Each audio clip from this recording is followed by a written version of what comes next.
Alhamdulillah, pada minggu ni kita akan teruskan dengan topik seterusnya, iaitu berkaitan etika Islam dalam sains dan teknologi. Iaitu kita akan cuba melihat ada 4 topik lah, iaitu yang pertamanya hubungan etika, akhlak dan moral. Kemudian kita lihat kepada asas etika Islam. Yang ketiga, etika saintis dan teknokrat Muslim. Dan yang keempat, kepentingan mengamalkan etika Islam sebagai seorang saintis dan teknokrat Muslim lah. Okay, jadi berkaitan dengan etika, akhlak dan moral, kita lihat dulu berkaitan definisinya. Okay, mungkin semua kita biasa dengar perkataan etika, akhlak dan moral, tapi pada hakikatnya ada perbezaan lah dari segi definisinya. Iaitu etika ni, jikalau kita lihat daripada asal perkataannya diambil daripada bahasa Yunani, iaitu ethos, yang bermaksud watak ataupun adat. Dan etika itu merupakan satu cabang falsafah, satu bentuk ilmu falsafah tentang pandangan dan persoalan yang berkaitan moral. Jadi etika tu diungkap dalam bentuk moral seperti baik, buruk, jahat, suci, memalukan, bertanggungjawab dan sebagainya. Jadi etika itu merupakan satu penyelidikan falsafah, iaitu berkaitan falsafah tentang kewajipan manusia yang berkaitan akhlak, sama ada baik ataupun buruk. Maksudnya etika itu ialah falsafah ataupun kajian ilmu falsafah berkaitan tingkah laku manusia lah, yang melihat sama ada tingkah laku tersebut baik ataupun buruk. Jadi secara ringkasnya, etika itu adalah falsafah tentang amalan dan norma-norma kehidupan manusia. Itu berkaitan etika. Jadi akhlak, kalau kita lihat akhlak ni daripada bahasa Arab, iaitu kata terbitan daripada kata khuluq, al-khuluq, iaitu bererti perilaku, perangai ataupun tabiat. Jadi dinyatakan, sebagaimana saya nyatakan sebelum ni, ada persoalan yang ditanya tentang Aisyah, daripada Aisyah tentang Rasulullah SAW, iaitu bagaimanakah akhlak Rasulullah. Sayyidina Aisyah mengatakan kana khuluquhul Quran. Kana khuluquhul Quran. Iaitu akhlak Rasulullah itu ialah Al-Quran. Jadi akhlak khuluq. Jadi akhlak Rasulullah yang dimasukkan dalam kata-kata di atas ialah yang bersangkut paut dengan Al-Quran lah, segala-gala tentang Al-Quran. Yang merangkumi kepercayaan Rasulullah, keyakinan, pegangan, sikap, tingkah laku, semuanya berasaskan kepada ajaran yang diperintahkan atau yang diajarkan oleh Al-Quranul Karim. Jadi akhlak dari segi istilah, sebagaimana yang telah dinyatakan oleh Imam Al-Ghazali, akhlak ialah satu sifat yang tertanam dalam jiwa yang daripadanya timbul perbuatan dengan mudah tanpa memerlukan pertimbangan terlebih dahulu. Bermaksud akhlak ni dia cerminan, dia tindak balas spontan, hasil daripada yang berada dalam jiwa. Maksudnya dia tanpa ada pertimbangan, dia automatik, dia akan keluar benda tu. Itu mempamerkan akhlak lah, mempamerkan apa yang berada dalam jiwa itulah. Itu ialah akhlak. Kemudian akhlak ni juga diartikan atau untuk mudah difahami ialah sebagai ilmu yang mengatur tata cara hubungan manusia dengan manusia, manusia dengan pencipta iaitu Allah SWT, dan manusia dengan alam sekitar. Jadi skop akhlak dalam Islam ada 3, hubungan manusia dengan Allah, manusia dengan manusia, dan manusia dengan alam sekitar. Kemudian akhlak dalam Islam ni ada hubungan langsung dengan akidah dan syariat. Jadi akhlak berkaitan dengan akidah dan berkaitan dengan syariat. Kerana 3 skop dalam Islam ni tidak lari daripada akidah, syariat dan juga akhlak. Saling berkait antara satu sama lain, saling melengkapi. Tak ada akhlak, hanya ada akidah dan syariat, maka kata terpesong ataupun tidak lengkaplah keadaan agama Islam seseorang itu. Jadi Rasulullah SAW diutuskan bertujuan untuk membentuk akhlak terpuji di kalangan manusia. Rasulullah ada menyatakan dalam sebuah hadis, innama bu'istu liutammima makarimal akhlak. Sesungguhnya aku ni diutuskan untuk menyempurnakan kesempurnaan atau kemuliaan akhlak ataupun perilaku seorang muslim lah. Jadi kita lihat definisi moral. Moral pada dasarnya berasal daripada perkataan Latin mores, yang membawa maksud sama seperti etika. Namun moral merupakan satu perkara yang lebih merujuk kepada tingkah laku bentuk perbuatan tingkah laku. Manakala etika tu merujuk kepada peraturan-peraturan dalam bentuk falsafah yang ditentukan untuk memperbaiki suatu keadaan. Jadi moral tu ialah tingkah lakunya, etika itu ialah falsafah peraturan-peraturan yang berkaitan dengan tingkah laku. Itu etika. Jadi moral juga bersifat praktikal kerana moral merupakan disiplin yang memberitahu apakah sistem moral yang dihayati oleh sesuatu masyarakat, dan etika pula bersifat teoretikal. Teoretikal, falsafah, kerana etika itu adalah mengkaji, analisis dan mengkritik sistem moral dalam bentuk tingkah laku tadi. Jadi perkara ini menerangkan moral merupakan bahan yang dikaji oleh etika, manakala etika adalah ilmu yang mengkaji, yang membahaskan tentang moral. Itu berkaitan etika, akhlak dan moral. Jadi apa hubungannya? Apa hubungan akhlak dan etika? Ataupun akhlak dan moral. Hubungan antara akhlak dengan etika ataupun moral adalah dua perkara yang sama, hampir sama, bersamaan tentang skop yang sama, iaitu berkaitan tentang perilaku atau tingkah laku seseorang. Dalam membina hubungan manusia tadi dengan manusia ataupun manusia dengan makhluk lain. Berbincang tentang tingkah laku. Akhlak tentang tingkah laku, etika membahaskan tentang tingkah laku, dan moral ialah tingkah lakunya. Jadi dia ada berkaitan, ada persamaan lah. Iaitu persamaan dari segi berkaitan tingkah laku seseorang dengan manusia lain dan juga dengan makhluk. Cumanya etika ni dia berasaskan kepada pemikiran ataupun falsafah ataupun kajian yang diwarisi daripada Yunani serta pemikiran atau fahaman tertentu. Manakala akhlak tu berhubung kait dengan dosa dan pahala dan bersumberkan wahyu. Jadi akhlak itu bersumberkan wahyu, akidah pun bersumberkan wahyu, syariat pun bersumberkan wahyu. Sebagaimana kita telah pelajari, Islam tu adalah bersifat sempurna, bersifat menyeluruh, bersifat universal. Segala-galanya berkaitan dengan wahyu. Iaitu akhlak daripada wahyu, akidah daripada wahyu dan syariat pun daripada wahyu. Perbezaan yang nyata dengan etika, etika ini tidak berasaskan wahyu tapi berasaskan kepada falsafah atau pemikiran dan fahaman tertentu. Jadi kalau muncul frasa ataupun perkataan asas etika Islam, kita telah belajar tadi etika itu ialah berasaskan falsafah atau pemikiran fahaman tertentu. Cumanya akhlak itu berasaskan pada wahyu. Maka apabila dikaitkan etika Islam, maka seolah-olahnya macam ada keterbatasan lah. Keterbatasan etika yang dimaksudkan itu terikat dengan Islam. Jadi tingkah laku yang berasaskan kepada falsafah Islam. Dinyatakan tadi etika itu berasaskan falsafah. Maka apabila katakan etika Islam bermaksud tingkah laku yang berasaskan kepada falsafah tapi dalam ruang lingkup falsafah Islam sahaja. Jadi apakah asas-asas yang ada dalam etika Islam? Jadi tingkah laku seseorang Muslim berkait rapat dengan istilah akhlak. Secara tepatnya tingkah laku dalam ruang lingkup Islam ni ialah akhlak. Namun penggunaan istilah etika apabila dikaitkan dengan Islam, maka semestinya perlulah menggunakan prinsip ataupun asas-asas yang ada pada istilah akhlak tadi. Jadi akhlak atau etika Islam tu mesti ada tiga asas utama. Tiga asas yang membentuk suatu etika Islam itu. Yang pertama akidah.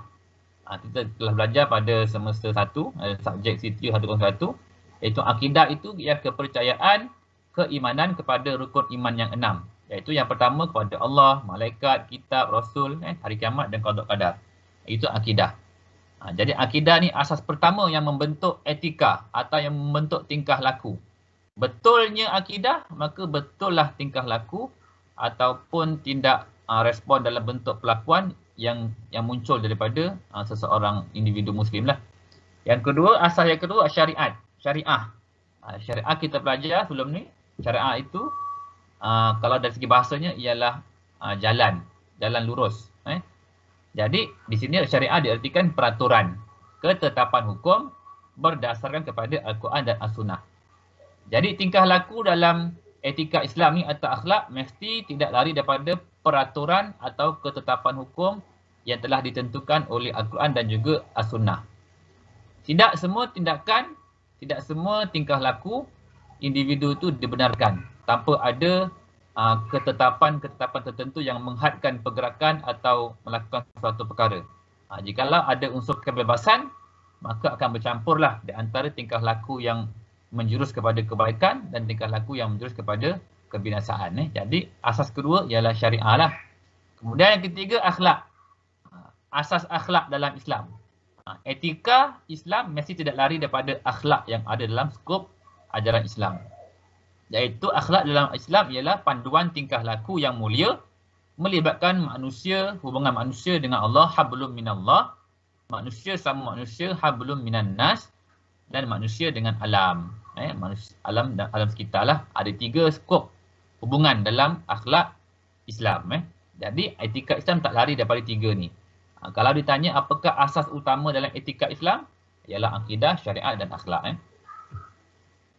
Jadi nak dikaitkan dengan saintis dan teknokrat Muslim ni, mestilah mengamalkan etika Islam ataupun akhlak.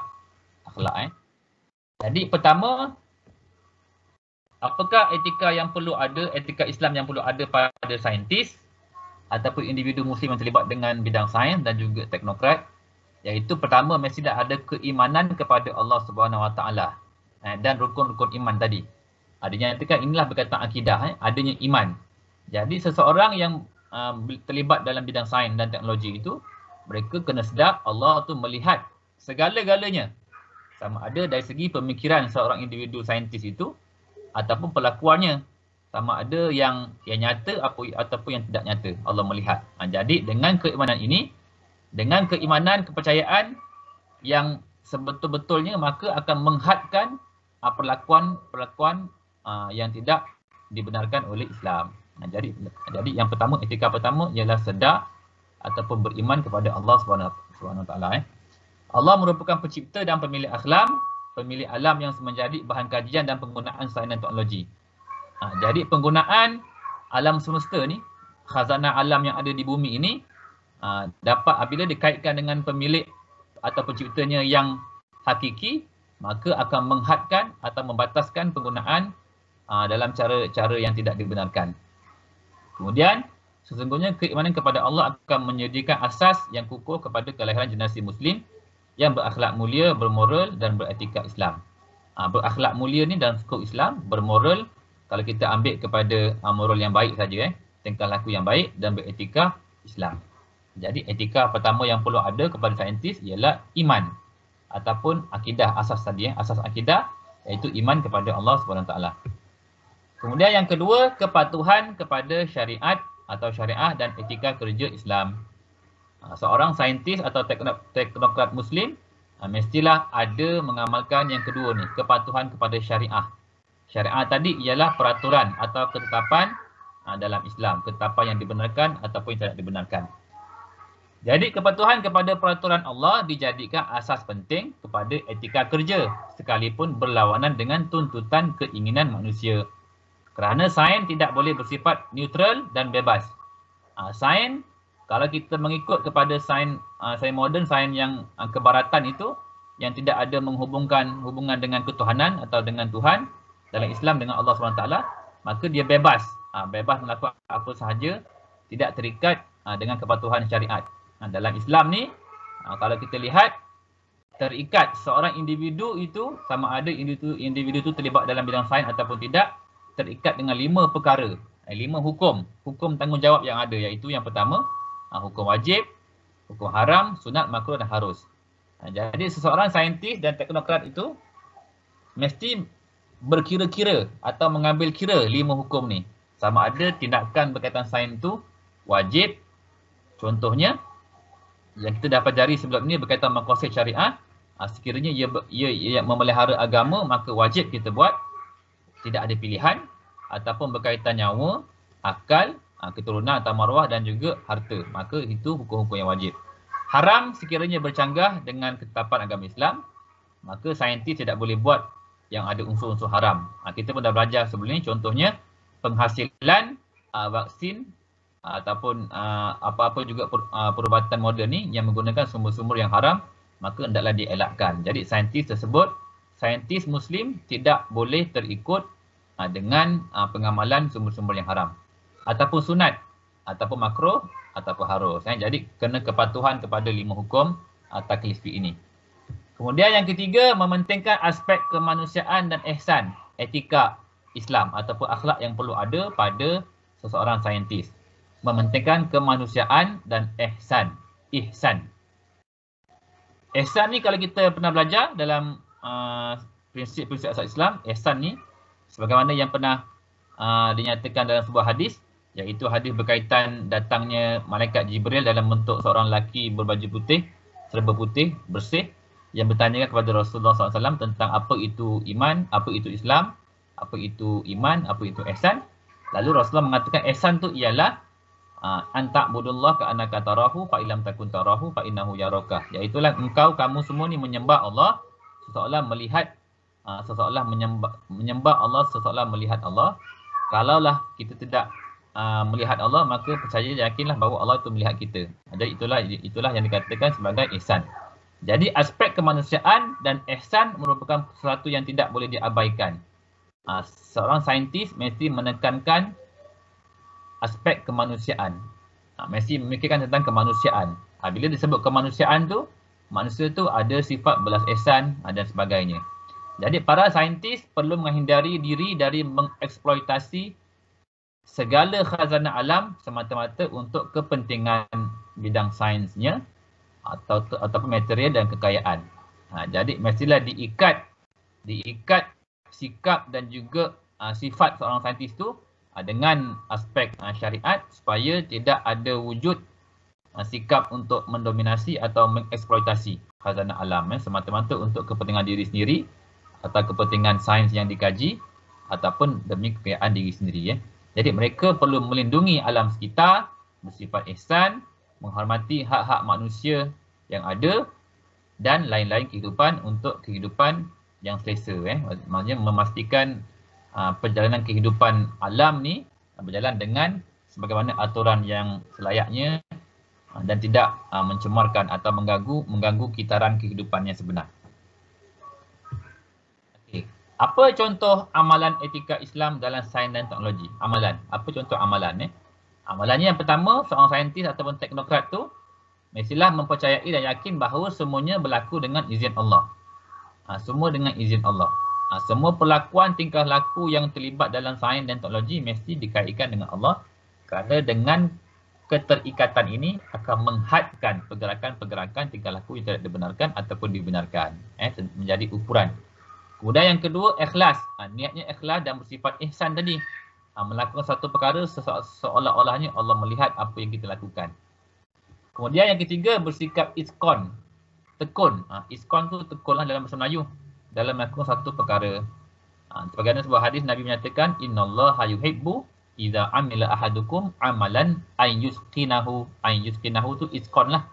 Allah menyukai seseorang kamu apabila melakukan satu perkara dalam keadaan dalam bentuk yang tekun. Iskon. Yang keempat, bermesyuarat ataupun bermuafakat.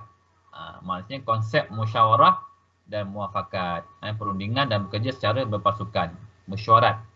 Maksudnya melibatkan orang lain lah, bukan hanya pada diri sendiri sahaja. Kemudian yang kelima, mengekalkan keseimbangan, bersederhana dalam satu perkara dan konsisten dalam melakukan kebaikan atas sesuatu yang menepati kehendak syariat.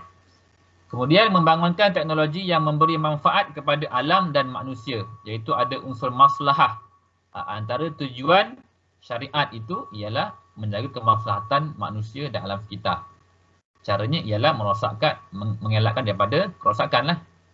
Kemudian ini juga amalan yang terakhir dinyatakan di sini, iaitu menjauhi mafsadah ataupun kerosakan ke atas manusia dan alam sekitar.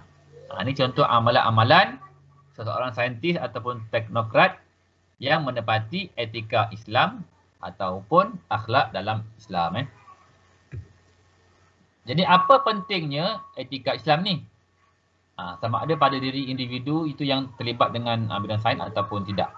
Jadi etika Islam ataupun akhlak tu amat penting bagi setiap seseorang yang bergelar Muslim, sama ada saintis ataupun dia bukan saintis. Jadi kepentingannya antaranya yang pertama, sebagai penentuan dasar dan panduan kepada saintis dan teknokrat dalam melakukan aktiviti kerja mereka. Dengan adanya etika, asas-asas etika Islam ni. Jadi kepentingannya itu akan menentukan dasar dan panduan agar saintis tadi tidak melampaui batas dalam melakukan pekerjaan mereka.